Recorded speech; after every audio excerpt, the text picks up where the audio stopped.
साथियों, जैसा कि हम जानते हैं, कुछ खामियों को छोड़ करके ईसीएचएस सेवानिवृत्त सैनिकों के लिए एक लाइफलाइन है, जो कि रिटायर्ड सोल्जर्स और उनके डिपेंडेंट्स हैं, उनके सभी स्वास्थ्य संबंधित जरूरतों को पूरा करती है। इसमें चाहे रोजमर्रा के जो ट्रीटमेंट हैं वो है, या जो स्पेसिफिक ट्रीटमेंट होते हैं या खास बीमारियों के इलाज होते हैं, वो सभी शामिल हैं। अब जबकि कोरोना महामारी का प्रकोप चल रहा है, दोबारा से कोरोना महामारी सर उठा रही है। कुछ राज्यों में तो हालात खराब होते जा रहे हैं। इस दौरान पहले भी देखने में आया और अभी फिर देखने में आ रहा है कि कोई बिस्तर उपलब्ध नहीं है, यह कह करके जो एम्पैनल्ड हॉस्पिटल हैं या सर्विस हॉस्पिटल हैं, खासकर ईसीएचएस के मरीजों को लौटा देते हैं। तो इस मामले में जब कोई इमरजेंसी होती है, भगवान न करे किसी ईसीएचएस मेंबर को इस दुविधा से गुजरना पड़े, कोई इमरजेंसी आए, लेकिन फिर भी कहा नहीं जा सकता कि इमरजेंसी कब आ जाती है, बीमारी कब और किसको स्ट्राइक करती है, किसको अपने चपेटे में ले लेती है। तो ऐसे मामले में क्या करें, कहाँ जाएं, इसका आज हम आपको विस्तार से इस वीडियो में बताएंगे। तो साथियों, इमरजेंसी के मामले में ईसीएचएस की ट्रीटमेंट की एसओपी है, उसमें क्लियरली दिया हुआ है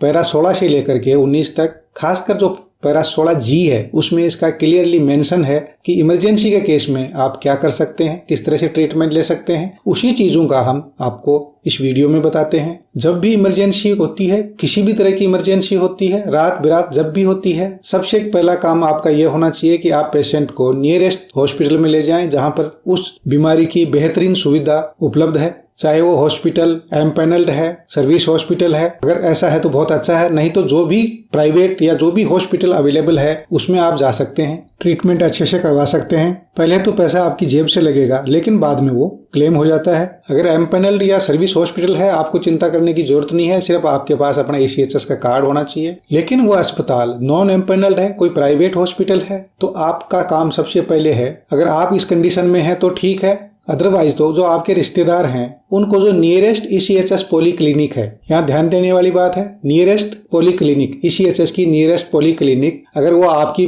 पेरेंट पॉलीक्लिनिक है बहुत अच्छी बात है। अगर नियरेस्ट पॉलीक्लिनिक कोई दूसरी भी है ईसीएचएस की, तो वहां पे ही इन्फॉर्म करना है आपको विदिन 48 आवर्स। उनको हो सके तो राइटिंग में देना है, अगर टेलीफोन से दे देते हैं, इन्फॉर्मेशन कर देते हैं, तो उनका नाम पूछ लें किसको बताया। अगर आप फोन में रिकॉर्डिंग रख सकते हैं तो बहुत अच्छी बात है, नहीं तो इंश्योर करें कि वो आदमी आगे वाला बोलने वाला कौन बोल रहा है, या राइटिंग में देते हैं तो उनके साइन ले लें। कहने का मतलब, जो भी नियरेस्ट ईसीएचएस पॉलीक्लिनिक है उसको 48 घंटे के अंदर अंदर आपको इन्फॉर्म करना होता है। इस इन्फॉर्मेशन पे वो एक इमरजेंसी रिपोर्ट बनाते हैं, जिसको इमरजेंसी इन्फॉर्मेशन रिपोर्ट कहते हैं। ये रिपोर्ट अगर वो पहले देते हैं तो अच्छी बात है, अदरवाइज ट्रीटमेंट के बाद हॉस्पिटल से जब डिस्चार्ज होते हैं तो वो एक इमरजेंसी सर्टिफिकेट देते हैं आपको। वो इमरजेंसी सर्टिफिकेट आप पॉलीक्लिनिक में जमा करेंगे तो आपको एक इमरजेंसी इन्फॉर्मेशन रिपोर्ट बना करके देंगे। ये सबसे महत्वपूर्ण होती है। हॉस्पिटल से ट्रीटमेंट के बाद जो इमरजेंसी सर्टिफिकेट है वो सबसे इम्पोर्टेंट डॉक्यूमेंट होता है हॉस्पिटल की तरफ से।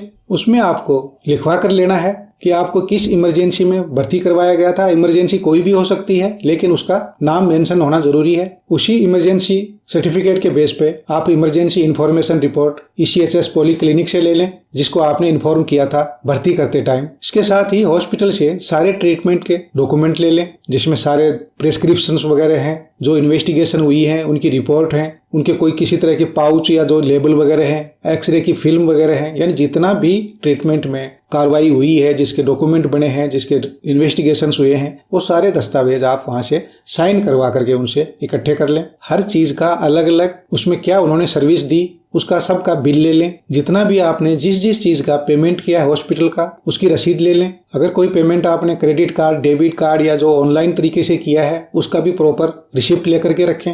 हॉस्पिटल से एक डिस्चार्ज समरी भी लेना नहीं भूलें। हर ट्रीटमेंट के बाद हॉस्पिटल डिस्चार्ज करता है तो एक डिस्चार्ज समरी देता है बना करके। डिस्चार्ज समरी पे ही लिखा होता है कि डिस्चार्ज के बाद आपने कौन कौन सी दवाइयां लेनी है। तो वो जो मेडिकल क्लॉज है उसको अच्छी तरह से उनसे समझ लें कि कौन सी दवाई कब किस तरह से लेनी है। जब हॉस्पिटल से ईसीएचएस मेंबर डिस्चार्ज हो जाता है तो उसको 90 दिन के अंदर अंदर अपनी पॉलीक्लिनिक, जो अपनी खुद की पॉलीक्लिनिक है, उसमें क्लेम पेश करना पड़ता है 90 दिन के अंदर अंदर। इस क्लेम की उनको 2 कॉपी लगानी पड़ती हैं। उसमें डॉक्यूमेंट क्या क्या लगाने हैं, तो ये जो ऊपर डॉक्यूमेंट बताए गए थे, ये सारे डॉक्यूमेंट साथ में लगाने पड़ते हैं। साथ में जो मेंबर है या जो मरीज है, खासकर जो पेशेंट रहा है, उसका ईसीएचएस कार्ड है, उसकी फोटोकॉपी लगेगी। आपका कैंसल्ड चेक लगेगा एक, आधार कार्ड की कॉपी लगेगी, साथ में एक एप्लीकेशन लगती है, इसका फॉर्मेट आपको पॉलीक्लिनिक से मिल जाएगा। वो MDECHS को एड्रेस होती है क्लेम को एडमिट करने के लिए। अगर रोगी खुद या जो मेंबर है वो खुद इस पोजीशन में नहीं है कि वो क्लेम सबमिट करे, तो उसकी जगह पर उसका कोई रिश्तेदार करेगा सबमिट, तो उस रिश्तेदार को एक एफिडेविट साथ में लगाना पड़ेगा। इस एफिडेविट का फॉर्मेट भी ECHS पॉलीक्लिनिक से मिल जाता है। इसके साथ ही अपेंडिक्स J लगानी पड़ती है, इसका फॉर्मेट भी वहीं से मिल जाएगा ECHS पॉलीक्लिनिक से। इसके अलावा भी अगर कोई और डॉक्यूमेंट, सपोर्टिंग डॉक्यूमेंट लगाने होते हैं तो उनके फॉर्मेट सारे आपको पॉलीक्लिनिक से मिल जाते हैं। इसके अलावा एक और SOP है ECHS की क्लेम्स के बारे में, उसका भी हम लिंक दे देंगे, वो भी आपके काम आएगी। अगर कोई चीज आपने समझनी है तो उसको पढ़ सकते हैं। साथियों, ट्रीटमेंट पर खर्च किया गया पैसा ECHS मेंबर की कड़ी मेहनत का पैसा है। उसने जो भी पैसा इस गैर एम्पैनल्ड हॉस्पिटल में खर्च किया है, किसी प्राइवेट या सिविल हॉस्पिटल में खर्च किया है, तो उसका क्लेम पूरी राशि का करना चाहिए। हालांकि कुछ चीजों का पैसा है वो CGHS की रेट्स पे ही किया जाता है, पर क्योंकि इस टाइम कोविड का काल चल रहा है, इसमें आपको पूरा भुगतान भी हो सकता है, ऐसे नियम भी हैं। किसी भी तरह के पैसे का खर्चा जो आपने अपनी स्वास्थ्य सेवाओं के लिए, अपनी स्वास्थ्य जरूरतों के लिए इमरजेंसी में खर्च किया है, उसको लेना आपका हक बनता है, और वो भी आपकी पॉलीक्लिनिक के थ्रू। और पॉलीक्लिनिक को आपका क्लेम सबमिट करना ही पड़ता है। इसमें टाइम लग सकता है, पर अगर आपके पूरे कागज दुरुस्त हैं, अगर दुरुस्त नहीं है तो वो और मांगेंगे।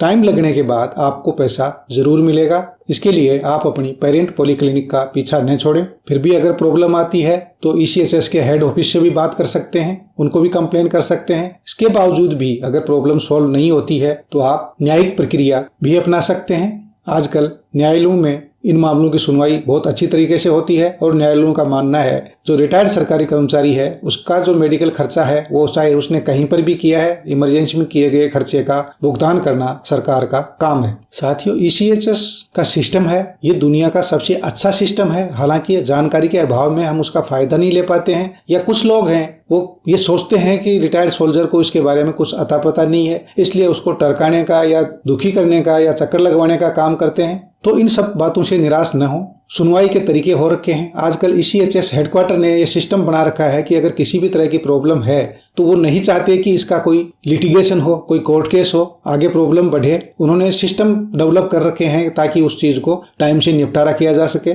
जितनी प्रॉब्लम क्रिएट होती हैं ये लोअर लेवल में होती हैं। लोअर लेवल का स्टाफ चाहता है कि उसका काम कम हो, चाहे किसी का इससे नुकसान ही हो, पर वो सोचते हैं कि जहां तक हो सके सैनिक को या उसके परिवार को टरका दिया जाए, लेकिन ऐसा नहीं है। इमरजेंसी में किए गए ट्रीटमेंट का पैसा आपको 100% मिलेगा। इसके प्रोविजंस हैं, तो निराश होने की जरूरत नहीं है। अगर स्टाफ तंग करता है तो आप OIC पॉलीक्लिनिक से मिल सकते हैं, स्टेशन हेडक्वार्टर ECHS सेल में मिल सकते हैं, रीजनल सेंटर में बात कर सकते हैं, या ECHS का जो मेन सेंट्रल ऑर्गेनाइजेशन है उसमें बात कर सकते हैं। ऐसा नहीं है कि हर जगह ही सुनवाई नहीं होगी, सुनवाई जरूर होगी। अगर आपके क्लेम में कोई कमी रहती है तो वो बताएंगे कि आप ये चीजें और पूरी कर दो। पर अगर आपने इमरजेंसी में ट्रीटमेंट लिया है और अब वीडियो में के शुरू में बताए हुए पूरे सिस्टम को आपने फॉलो किया है, तो आपके डॉक्यूमेंट अपने आप पूरे होते जाएंगे, किसी तरह की प्रॉब्लम नहीं आएगी। साथियों, वीडियो में दी गई जानकारी आपको फायदेमंद लगी, अच्छी लगी तो लाइक करें, साथियों के साथ शेयर जरूर करें, उन लोगों के साथ जरूर करें जो दूर दराज की जगहों में रहते हैं, उनको इन चीजों का पता नहीं है और जानकारी के अभाव में अपना पैसा खर्च भी करते हैं और उस पैसे का क्लेम